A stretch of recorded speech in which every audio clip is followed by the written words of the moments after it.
qui concerne notre époque, tout a vraiment démarré juste avant la Seconde Guerre mondiale.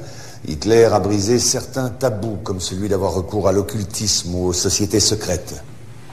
L'Ahnenerbe, une organisation nazie assignée entre autres à la recherche archéologique et anthropologique, a trouvé ça au cours d'une expédition en Afghanistan.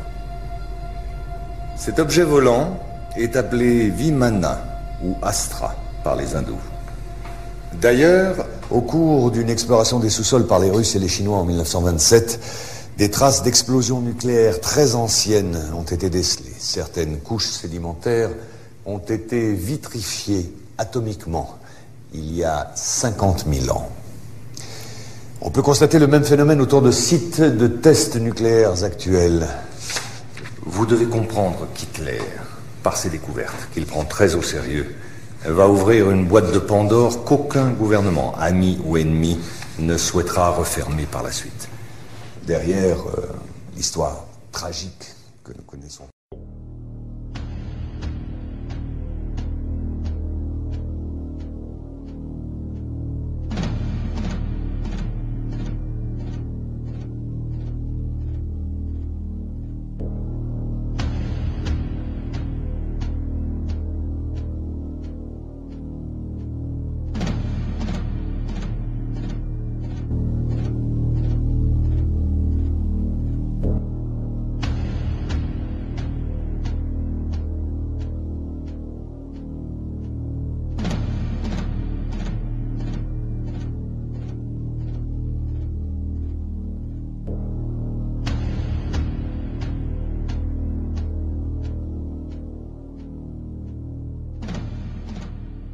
Over the earth, and some of these skeletons that have been unearthed specifically in Turkey were over 30 feet tall. As we pushed west in Ohio and different places, they found mounds, and they would do primitive archaeological digs. And this is documented. I'm not making this stuff up. They found skeletons, oftentimes that reached over 9 feet in length, with 6 fingers, 6 toes, and red hair. Now, one of the great mysteries of the West is what happened to these giants. There was nearly 60 skeletons brought out of this cave, but today they're nowhere to be found. Is it that there is some kind of archaeological cover-up that has occurred here?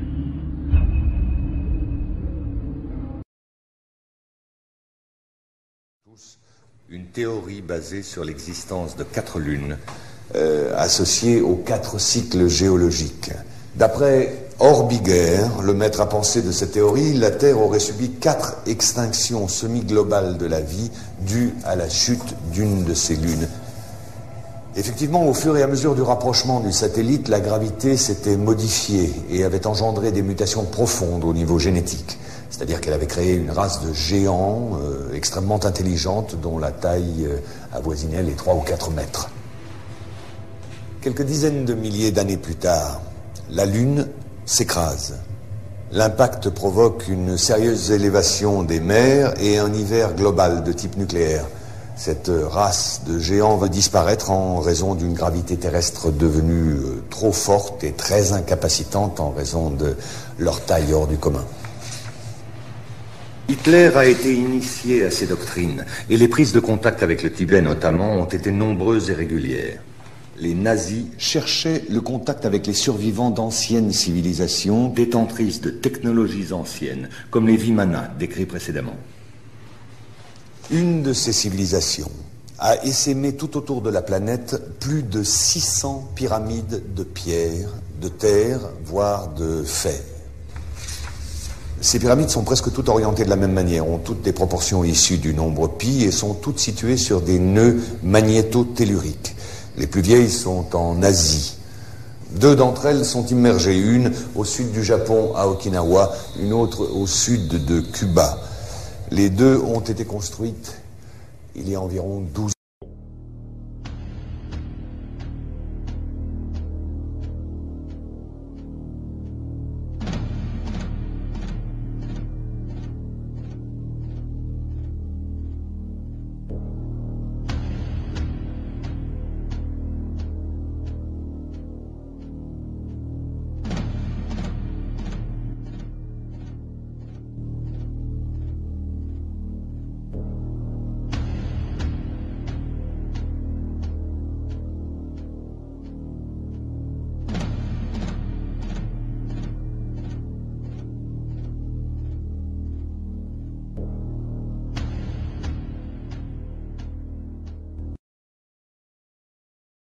Commencer par ces petits rappels archéologiques, c'est que notre civilisation est la 4e du cycle que je vous ai décrit précédemment. Oui, je sais, ça peut vexer notre orgueil, nous ne sommes ni les premiers, ni les derniers.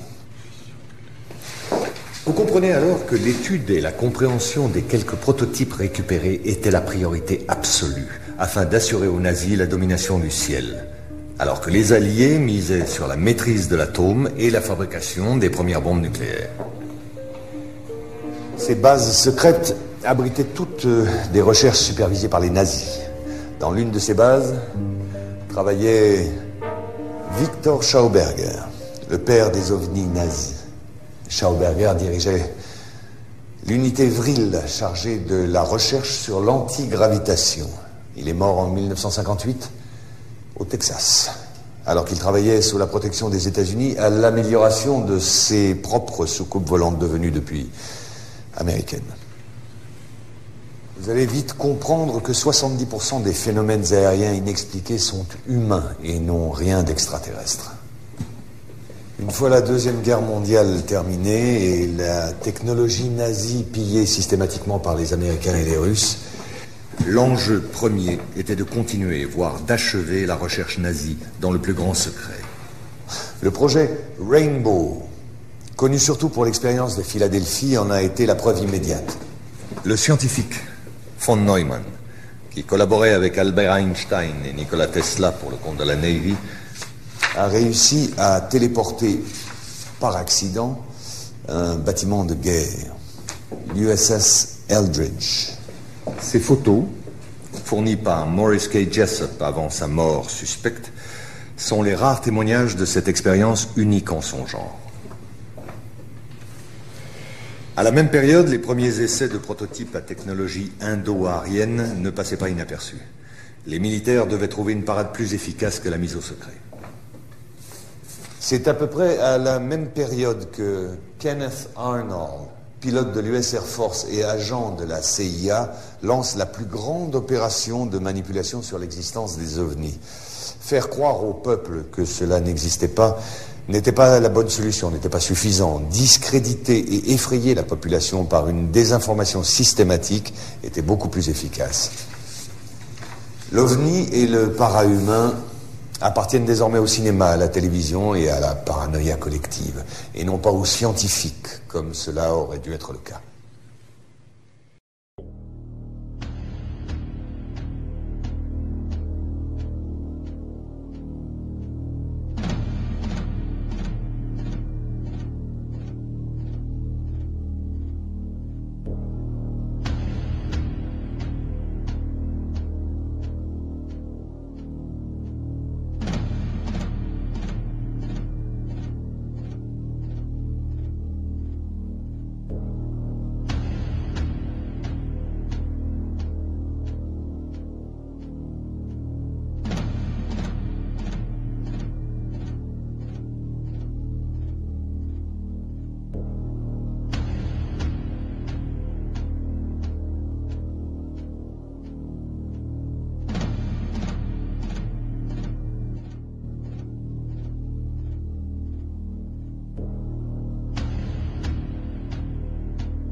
En mai 1947, les services secrets américains découvrent l'existence d'un ancien ovni terrestre craché sur les monts Altaï, à la frontière russo-mongole, récupéré secrètement par les Russes. À ce moment-là, la tension entre les deux blocs monte d'un sérieux cran. La découverte a été de taille, et pour ne pas perdre la face, le Pentagone allié à la CIA ont décidé de mentir et de monter un gros coup de bluff.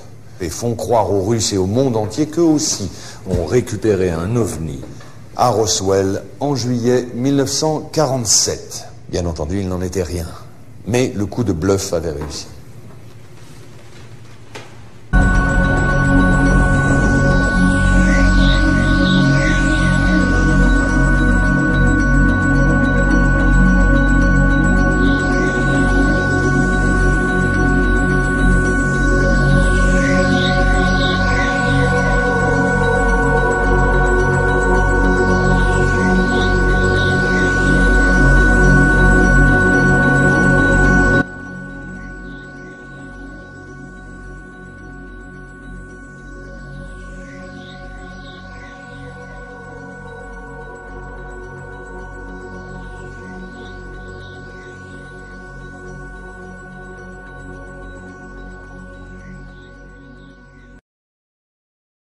Spécial de retouche d'image. Le but est d'effacer toute trace de civilisation ou de ruine sur la Lune, concernant bien évidemment seulement les clichés à destination du grand public et de la presse.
Voilà, au mois de juin 1965 est apparu ça sur un relevé satellite dans la zone des îles de la Déception au sud de l'Argentine. Les Russes ont tenté de saborder l'opération de renflouage sans y parvenir malgré la violence de l'affrontement. L'objet volant a finalement été ramené sur la base d'Edwards en Californie. Et 10 ans plus tard, le premier drone antigravitationnel à propulsion magnéto-hydrodynamique, ou MHD, a fait son premier vol d'essai dans le désert environnant la base d'Edwards. Et pas mal de prototypes ont vu le jour.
Les Belges en ont eu un petit aperçu lors de la vague de soi-disant ovnis en 1989 et 1990. Le modèle incriminé était un Astra TR-3B ou un XR-7 de forme triangulaire et capable de voler silencieusement à plus de Mach 10.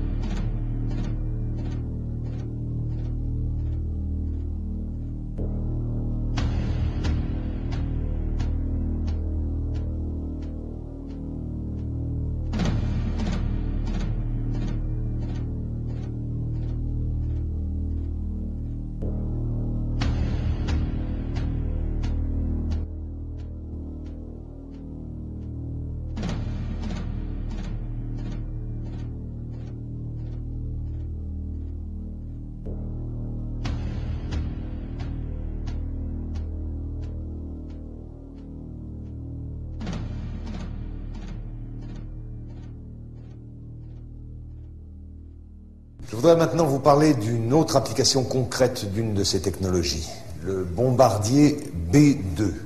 Sa phase de développement a commencé en 1981.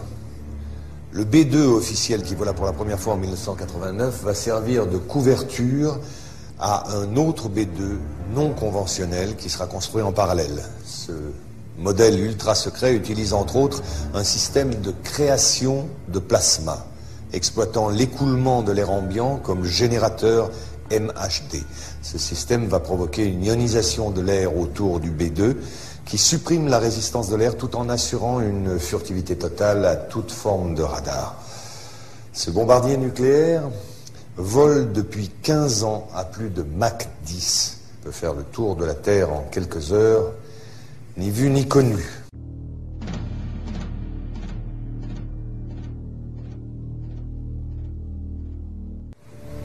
Bien, en 1996, un satellite russe découvre en Antarctique l'épave presque intacte d'un immense vaisseau spatial dévoilé par la fonte des glaciers.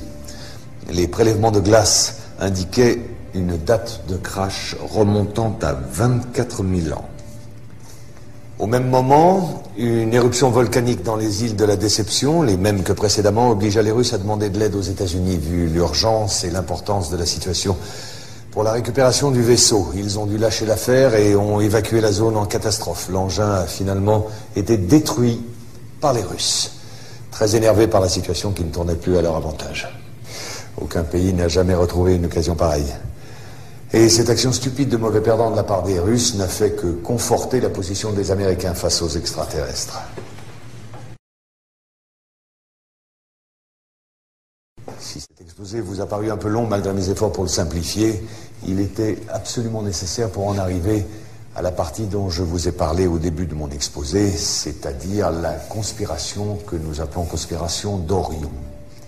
Notre groupe de recherche est persuadé que des ovnis construits par les Américains ou les Russes seront utilisés pour étayer le canular d'une attaque de la Terre d'origine extraterrestre. Les médias se chargeant du reste, bien entendu. La raison ? Une fois la menace du terrorisme international dissipée, l'économie de guerre des grandes puissances, États-Unis en tête, aura besoin d'un nouvel ennemi pour prospérer. La guerre sur Terre sera remplacée par une guerre spatiale contre un ennemi venu de l'espace. Messieurs, je vous remercie.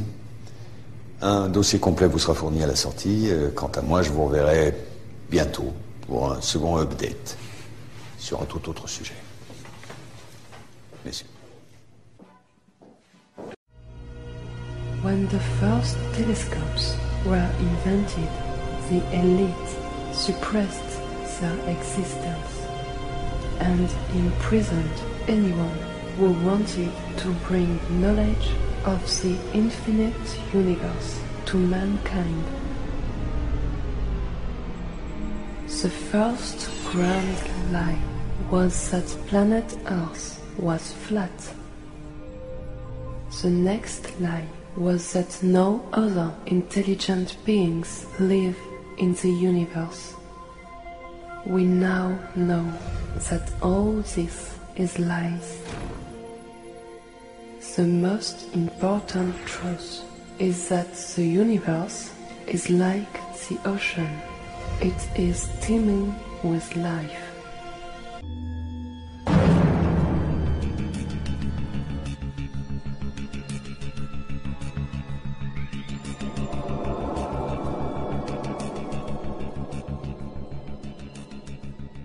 In 2002, astronaut Scott Carpenter was interviewed by the late Graham Birdsall of the British UFO magazine.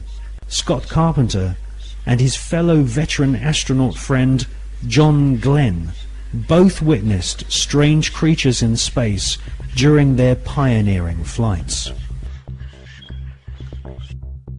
Now, there were so many unknowns in the early days. And this is a fact of the matter. We were really not sure after John flew whether or not there were critters, living critters out there somewhere.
There are creatures living in outer space.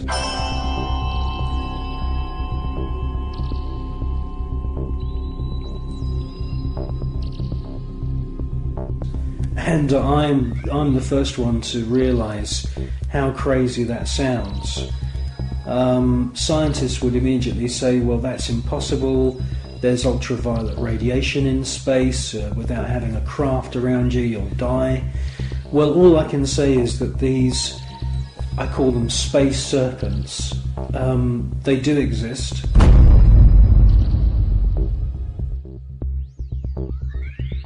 They've been filmed by Story Musgrave, who's a senior space shuttle commander. He's been with NASA for 30 years. He's seen one of these space serpents on 2 occasions. He's filmed it on 1 occasion.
They've also been filmed from the ground, flying around in the upper atmosphere.